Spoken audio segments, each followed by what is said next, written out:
حضرت حسین رضی اللہ تعالیٰ عنہ کے معاملات اور یزید کے، اس میں تفصیل تو انشاءاللہ اپنے موقع پر آئے گی۔ یہاں اتنی بات عرض کر دوں کہ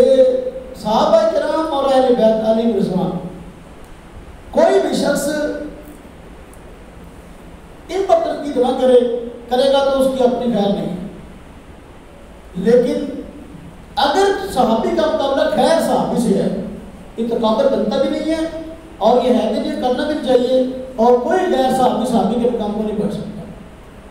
سیدنا حسین رضی اللہ تعالیٰ عنہ صحابی رسول حضور نبی پاک صلی اللہ علیہ وسلم کے نواسے ہیں، آپ صلی اللہ علیہ وسلم کے اہل بیت میں سے ہیں، حضور نبی پاک صلی اللہ علیہ وسلم کی ان سے محبت اور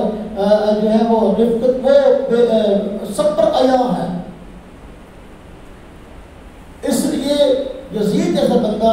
ہر حسین کے قبر میں نہیں آ سکتا، نہ ہم کبھی اس کو مقابل بنائیں گے۔ ہم کہتے ہیں یہ جو کربلا والا حادثہ پیش آیا، تو اس کربلا والے حادثے کے اندر حضرت حسین رضی اللہ عنہ کے ساتھی پر حق تھے، یزید حق پر نہیں۔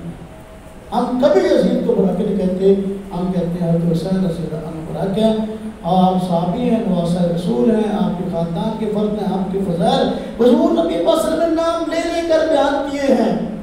ان کا جنتی ہونا زبان سے آپ نام لے کر بیان فرمایا زبان اقدس سے،